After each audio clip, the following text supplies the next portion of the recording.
Donc,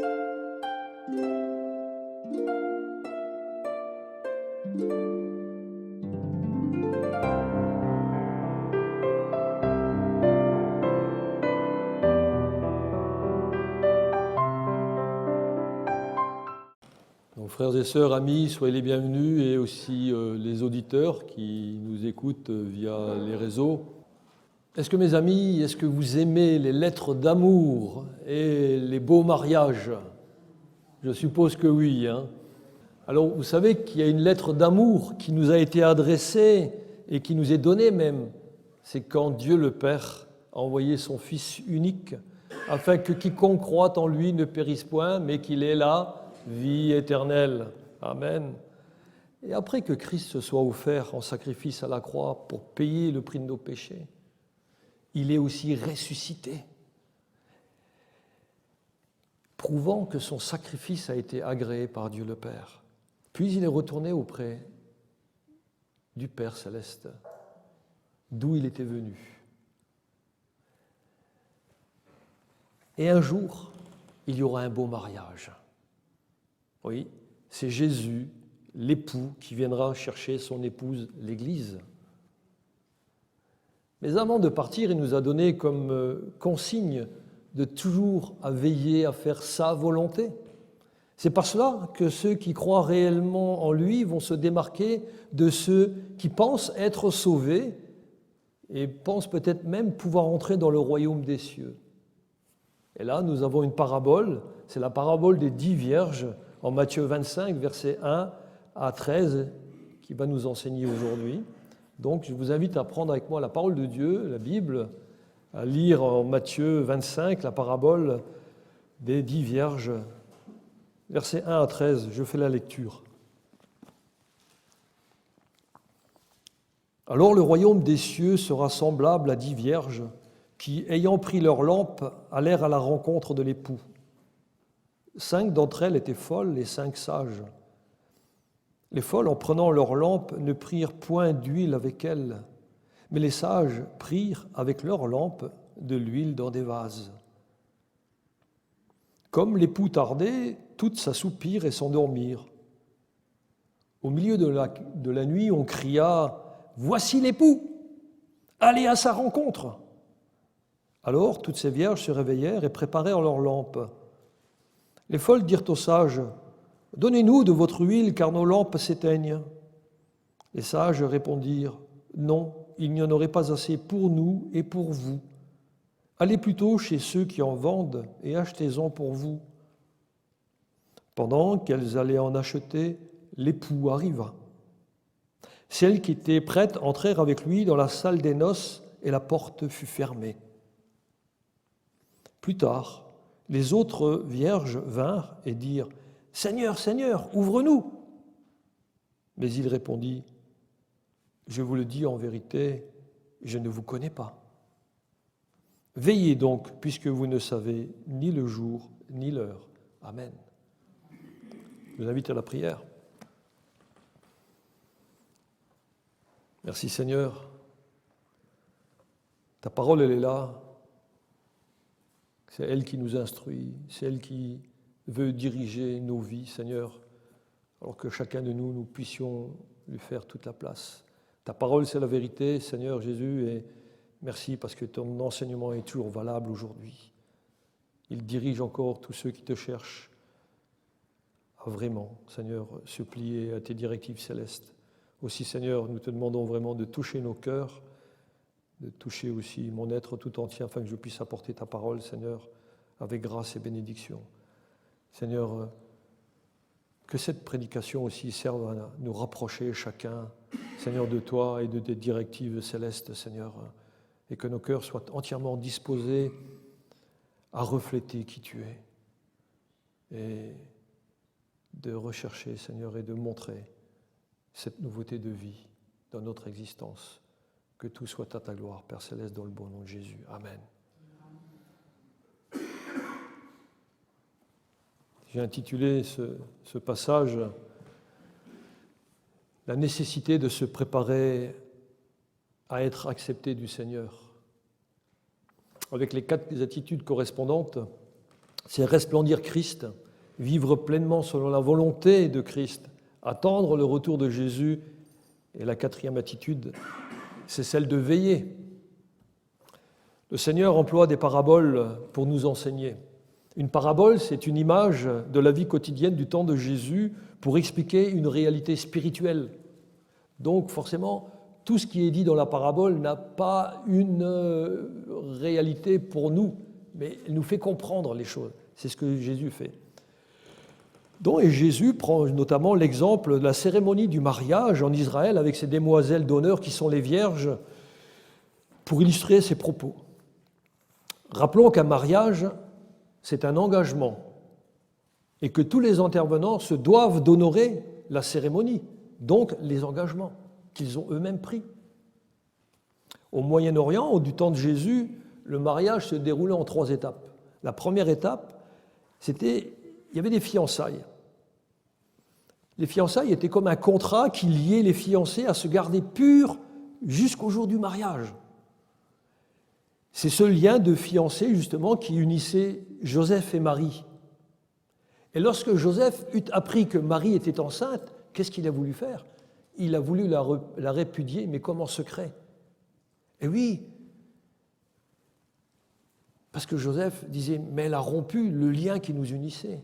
Mais l'ange Gabriel est venu lui dire et lui affirmer que Marie était enceinte, mais par l'œuvre du Saint-Esprit de Dieu, qui n'avait point honte et qui n'avait point peur de cela.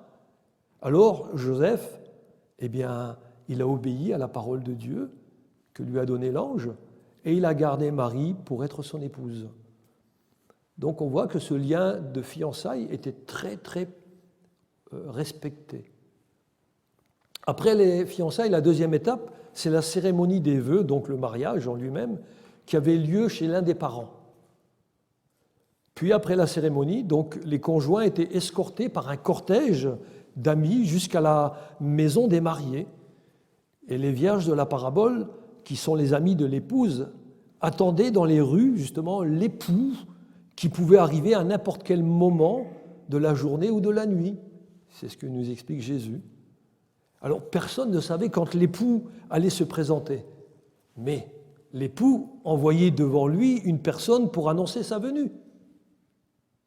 Et nous avons la même chose qui nous est dit, c'est Paul qui nous dit ça en 1 Thessaloniciens 4,16, il nous est dit, le Seigneur lui-même a un signal donné à la voix d'un archange et au son de la trompette de Dieu descendra du ciel pour prendre avec lui ceux qui lui appartiennent. Et ça, c'est vraiment l'exemple de l'époux qui pouvait se présenter au milieu de la nuit et les amis de l'épouse, les vierges, devaient être prêtes en tout temps pour aller à la rencontre de l'époux. Et seules les personnes qui avaient leur lampe allumée étaient autorisées à suivre le cortège dans les rues du village. Et puis, quand l'époux arrivait à la maison, avec le cortège, la porte était fermée et plus personne ne pouvait y entrer. Vous savez que les auditeurs de Jésus à cette époque-là, eux, ils comprenaient très bien la situation. Ils avaient compris que les vierges folles ne pouvaient pas prétendre à faire partie de la noce puisqu'elles ont failli à leur devoir, à leur engagement de servir l'époux. Et dans l'interprétation de la parabole, nous voyons que les vierges représentent les saints de la tribulation qui attendent le retour de Christ avec son épouse, c'est-à-dire avec nous, l'Église. Mais oui, c'est vrai, c'est dans le contexte avec Matthieu 24, Matthieu 25.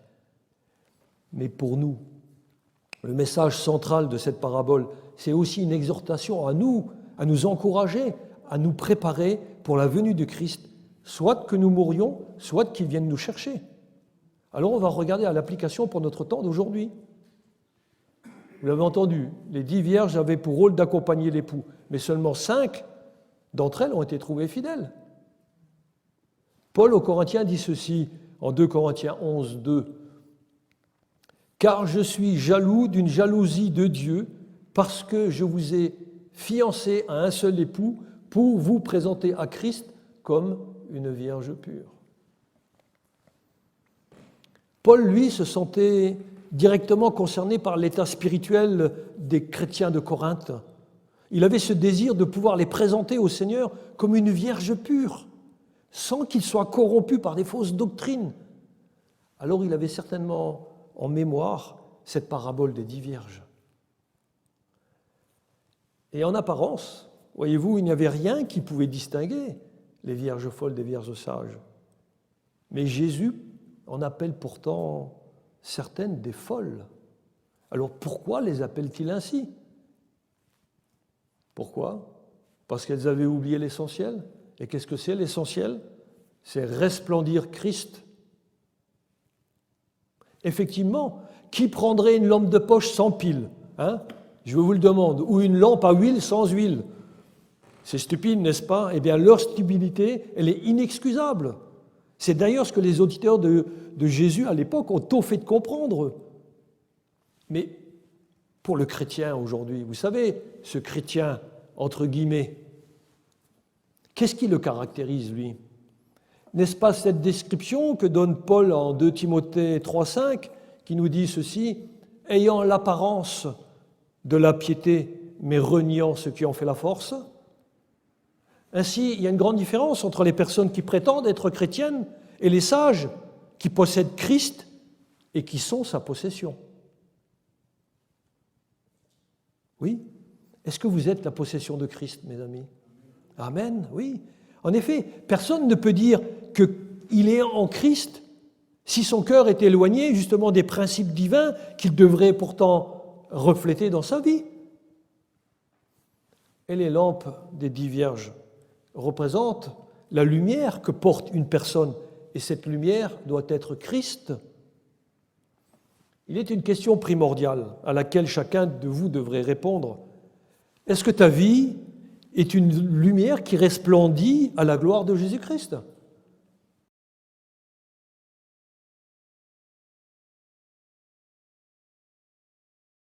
Amis, sachez qu'une vie chrétienne sans passion, c'est une vie sans mission.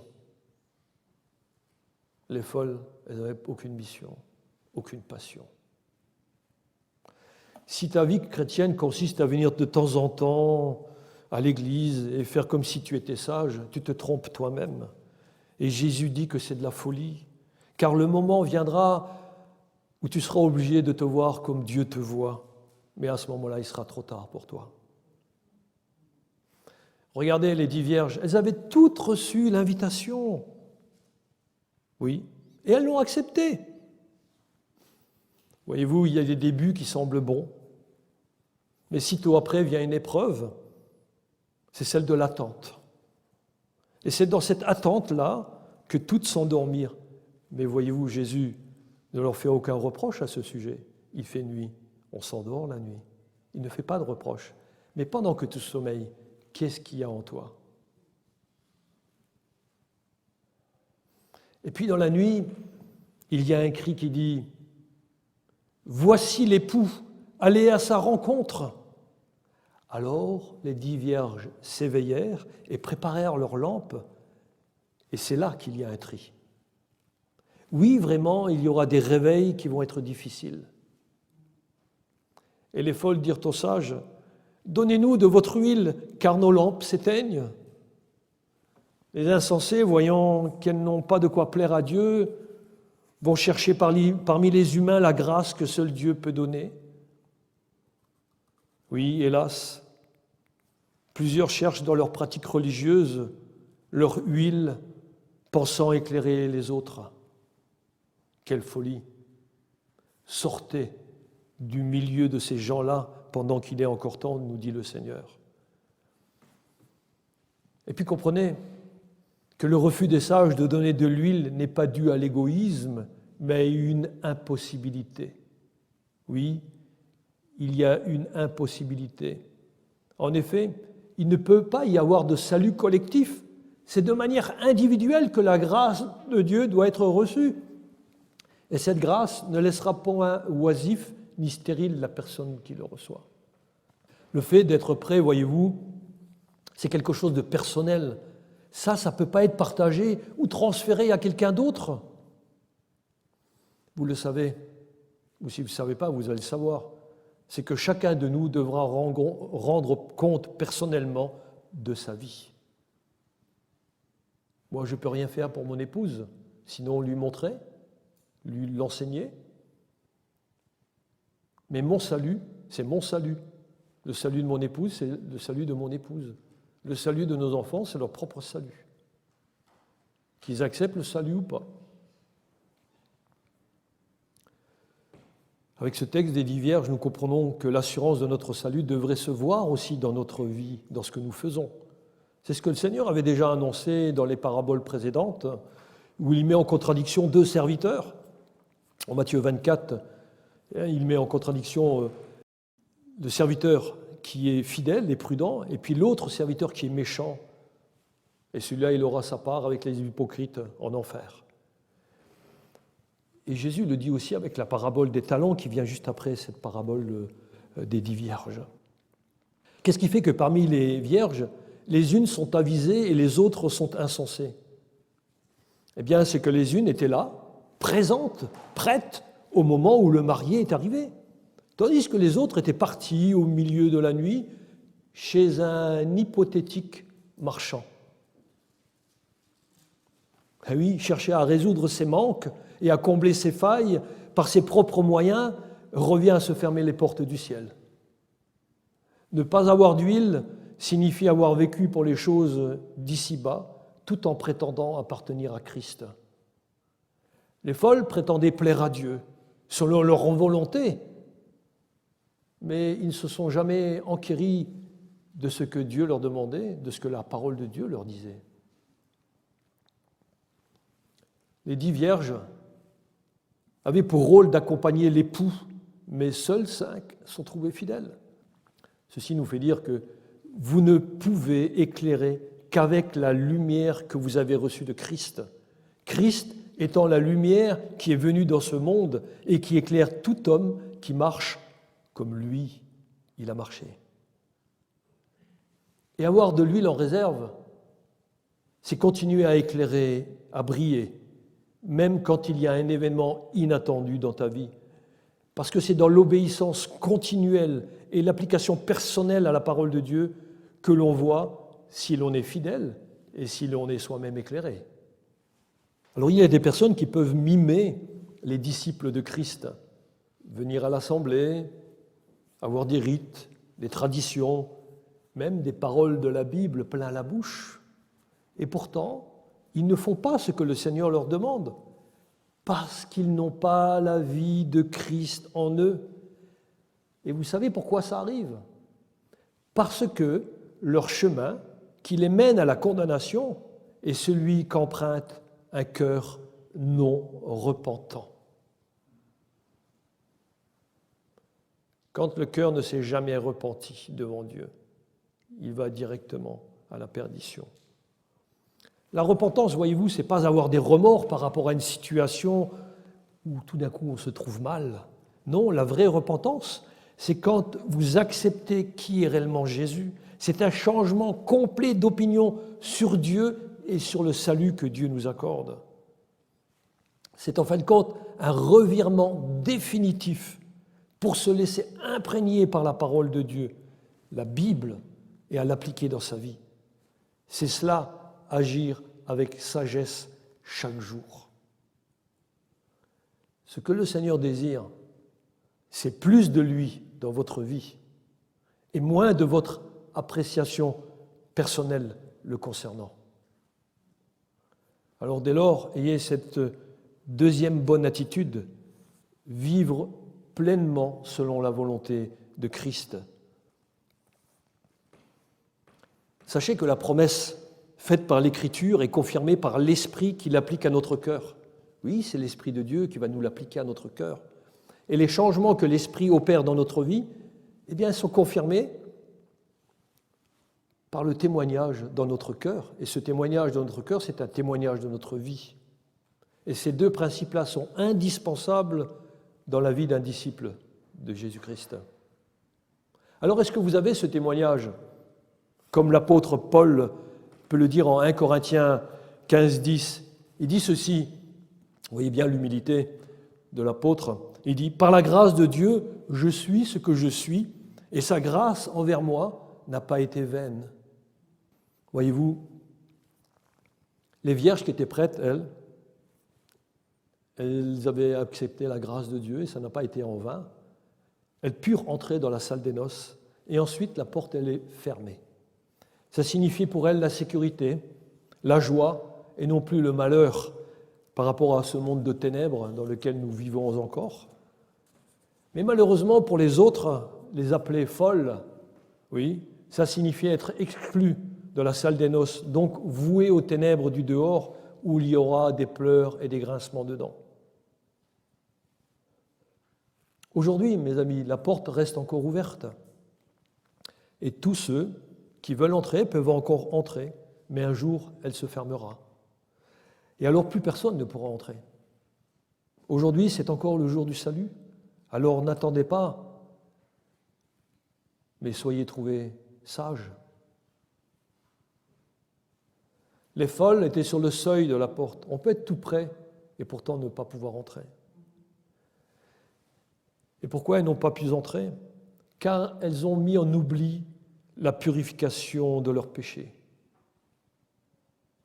Elles n'ont pas cru de manière sincère, même si elles utilisent le nom du Seigneur en disant « Seigneur, Seigneur, ouvre-nous » Jésus va leur répondre ceci « Je vous le dis en vérité, je ne vous connais pas. »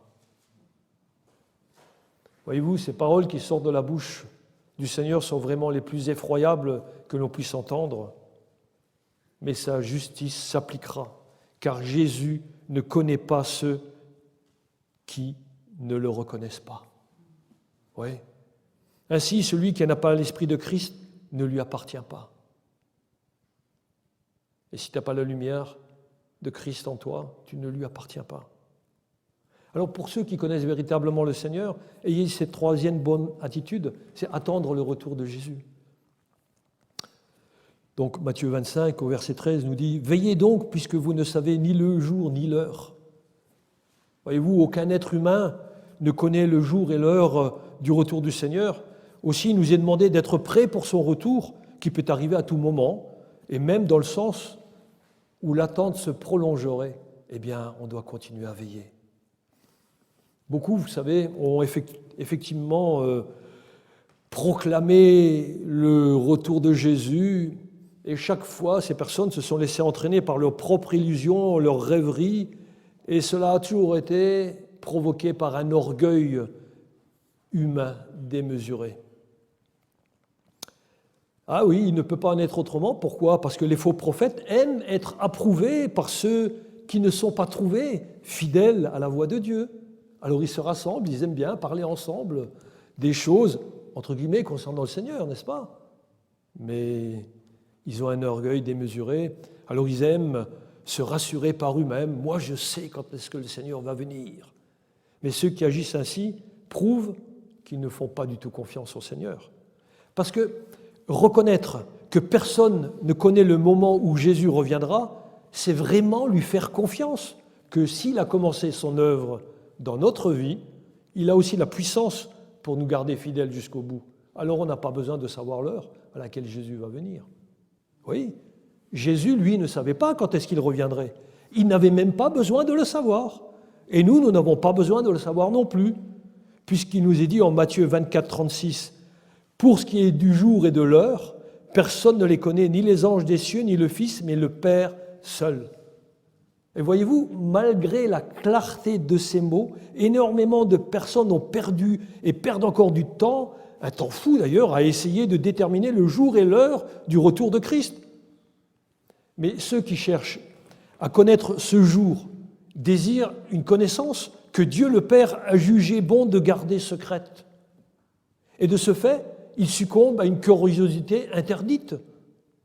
Alors, qu'est-ce que signifie cette curiosité impertinente ? C'est une rébellion ouverte contre le Seigneur. C'est un orgueil monstrueux, c'est inexcusable et c'est répréhensible.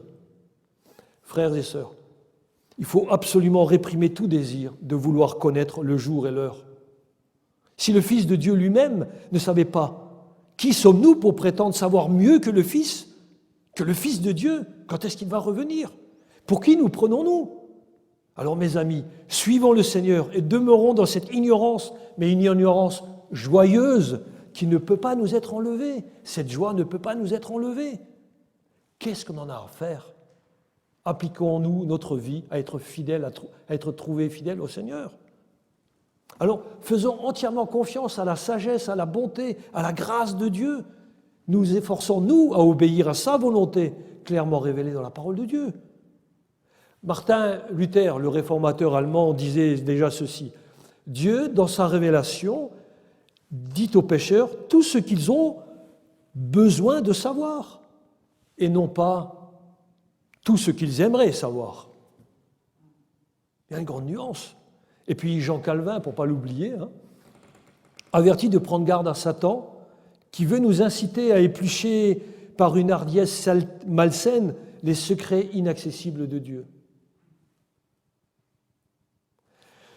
Et malgré l'avertissement solennel qu'il y a dans la parole de Dieu, la Bible, régulièrement et particulièrement dans les temps de crise que nous traversons même nous en ces temps-ci, nous entendons parler de telle ou telle personne qui prédit justement le retour de Jésus pour telle date. Ils ont fait des tableaux, ils ont fait des calculs, ils ont scruté tout ce qui se passe dans le monde, au Moyen-Orient, en Russie et dans les autres pays, avec des extravagances sans cesse croissantes. Mais en fin de compte, ce ne sont que des spéculations qui se révéleront toujours fausses. Ouais. Tout calcul sur le retour du Seigneur se révèle tôt ou tard être une erreur de calcul. Et Jésus termine cette parabole des 10 vierges par cet avertissement qui sera mon 4e et dernier point de prédication. Veillez donc. Quand Jésus dit veillez, qu'est-ce que cela veut dire au juste? Chacun, c'est ce que Jésus veut dire, c'est que chacun de nous doit être éveillé spirituellement sur les réalités qui dépassent ces choses terrestres que nous vivons ou que nous voyons. Veiller signifie encore rester attentif aux dangers qui nous menacent par rapport aux ruses du diable.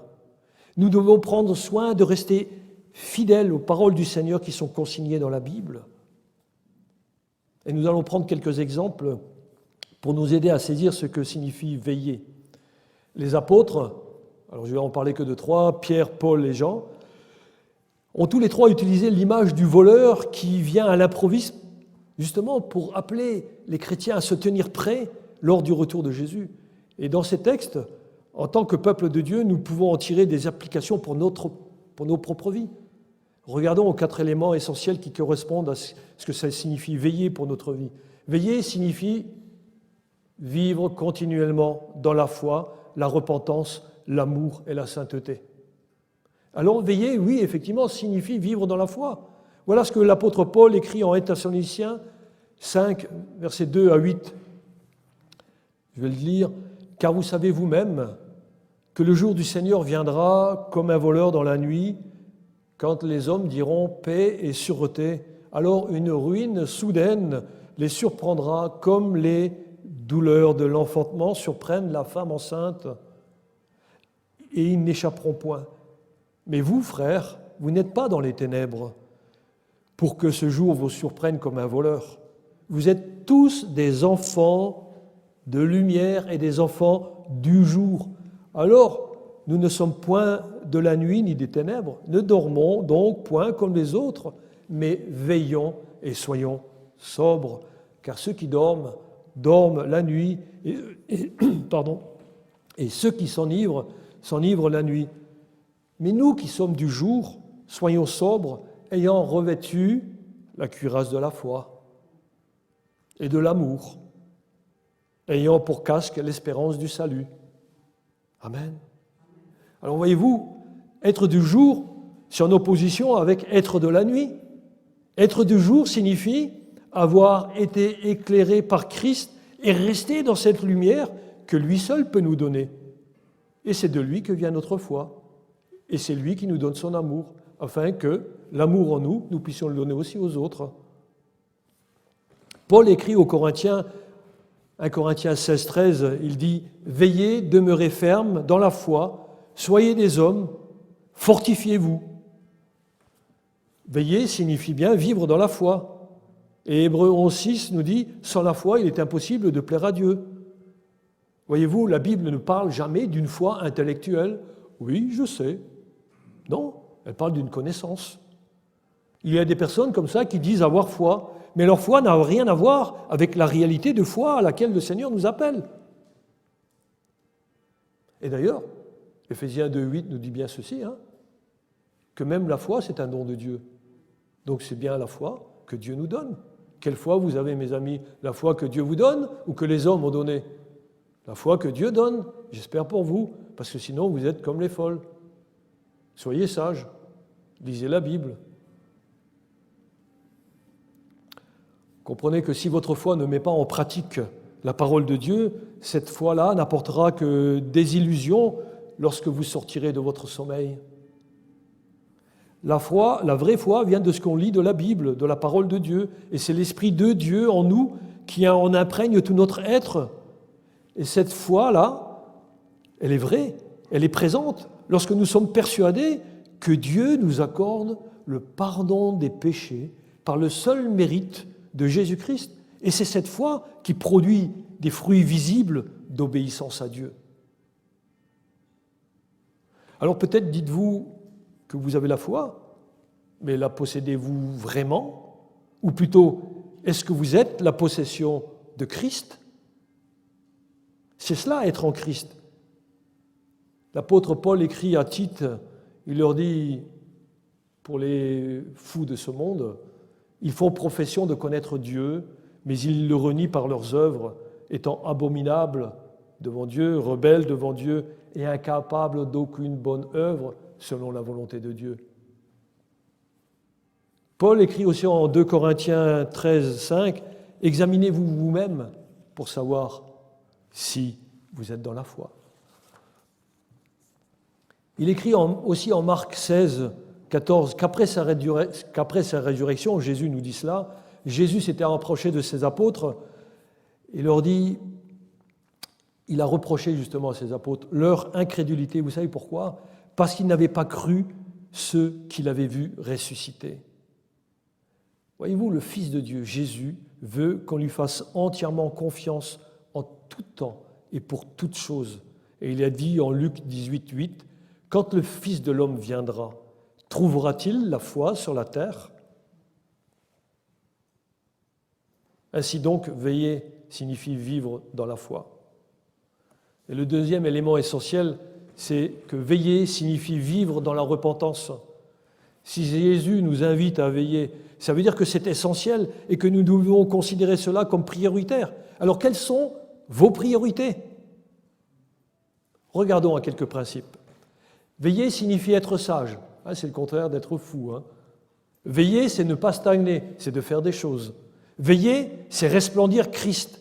Veiller, c'est attendre le retour de l'époux. Veiller, c'est s'attacher à sa famille spirituelle ici-bas, donc à l'église locale. Parce qu'un jour, nous serons nous tous ensemble dans cette éternité glorieuse qui nous attend avec Christ. Alors, surtout, mes amis, ne négligeons aucune occasion pour nous rencontrer, afin que d'autres puissent aussi apprendre à avoir de l'huile en réserve par la connaissance de Christ. Voilà la lumière que chacun de nous devrait posséder en lui. Veiller, ça veut dire aussi témoigner. Jésus rappelle à l'ordre l'Église en Apocalypse 3.3. Il lui dit « Rappelle-toi donc comment tu as reçu et entendu la parole, garde-la et repens-toi. » Oui, parce que cette Église-là était devenue morte. Elle ne témoignait pas de Christ. Il dit après, « Sinon, si tu ne veilles pas, je viendrai comme un voleur, et tu ne sauras point à quelle heure je viendrai te surprendre, si tu ne veilles pas. » Oui, il y a des lendemains qui vont être difficiles. Mais, vous l'avez compris, ici, veiller signifie être continuellement dans la repentance. Il y a une repentance dont on ne se repent jamais. C'est lorsqu'on se repent de ses péchés devant la grâce que Dieu nous offre par le sang de Christ versé à la croix. Et nous comprenons que c'est lui qui a subi ce que nous devions subir nous. Et là, nous sommes écrasés par cette grâce du Seigneur. Et c'est que lorsque nous nous relevons, effectivement, parce que c'est le Seigneur qui nous relève et qui nous dit, voici, j'ai payé ce prix pour toi, va et ne pêche plus. Mais étant donné que nous sommes des êtres humains, dans notre vie de chaque jour, nous pouvons encore pécher en pensée, en parole, en action, ou bien par omission, on a oublié de faire des choses. Et là, on se repent et Dieu nous pardonne, parce qu'il est fidèle et juste, oui, pour nous libérer, pour nous pardonner toutes nos iniquités. Sachez-le, Seigneur, mes frères et sœurs, mes amis. Alors, veiller signifie vivre continuellement dans la repentance. Et j'aimerais vous poser la question, de quoi le Seigneur vous demande-t-il de vous repentir ces temps-ci? Vous pouvez répondre vous-même au fond de votre cœur, mais laissez le Seigneur agir. Alors si vous ne le faites pas, c'est que vous n'êtes pas en train de veiller sur vous-même. Et le troisième élément essentiel de veiller signifie vivre dans l'amour. Je reprends ce texte de 1 Corinthiens 16, mais le verset 14 en plus. Veillez, demeurez fermes dans la foi, soyez des hommes, fortifiez-vous. Et puis après au verset 14, il dit que tout ce que vous faites se fasse avec amour. Quand il écrit que tout se fasse avec amour, c'est bien dit tout. Et tout, c'est tout. Hein. Ça veut dire aussi pas de paroles dures, des paroles blessantes, ça jamais. Pas de pointe accusatrice, pas d'animosité ni de mauvaise humeur, pas de mensonge, pas d'égoïsme. Ainsi, veillez que parmi vous, tout se fasse avec amour. Absolument tout. Tout. Dans les Épîtres, en 1 Jean 4,8, Jean nous dit « Celui qui n'aime pas n'a pas connu Dieu, car Dieu est amour. » Voyez-vous, veiller signifie vraiment vivre dans l'amour. Et si nous ne vivons pas dans l'amour que Dieu nous a donné pour le donner aux autres, nous ne sommes pas en train de veiller. Nous ne sommes pas en train de veiller à démontrer l'amour de Dieu dans nos vies. Alors après ce troisième rappel, regardons au quatrième élément de veiller, signifie vivre dans la sainteté. L'apôtre Pierre écrit en 1 Pierre 1,15 « Mais puisque celui qui vous a appelé est saint, vous aussi soyez saints dans toute votre conduite. » Il y a là un appel à nous détourner sans tarder de tout ce qui ne glorifie pas le Seigneur. Remarquez que notre vie doit être en harmonie avec la Bible, la parole de Dieu, et ce, jusque dans les moindres petites choses. Regardez ce que nous dit Hébreux 12,4. Recherchez la sanctification sans laquelle personne ne verra le Seigneur. Alors si nous ne faisons aucun véritable effort pour considérer notre nature terrestre, que cette nature doit être morte au profit de la vie de Christ en nous, on n'est pas en train de veiller. Je termine. Mes amis, notre Seigneur peut revenir à tout moment. Peut-être reviendra-t-il aujourd'hui, en cette journée ordinaire. Alors pour cela, nous devons considérer chaque jour que Dieu nous donne comme un don et le vivre pour glorifier Dieu. Ainsi, veillez à être prêt en tout temps pour la venue de l'époux. Ça sera votre réponse à sa lettre d'amour pour vous. Alors par sa grâce, vivons dans la foi, dans la repentance, dans l'amour et la sainteté. Alors oui, nous serons dans la joie de nous présenter devant notre Seigneur et Sauveur Jésus-Christ avec la lumière qu'il nous a donnée, et elle brillera pour l'éternité à sa gloire. Amen. Que le Seigneur vous bénisse richement, que le Seigneur vous fortifie, que le Seigneur vous bénisse.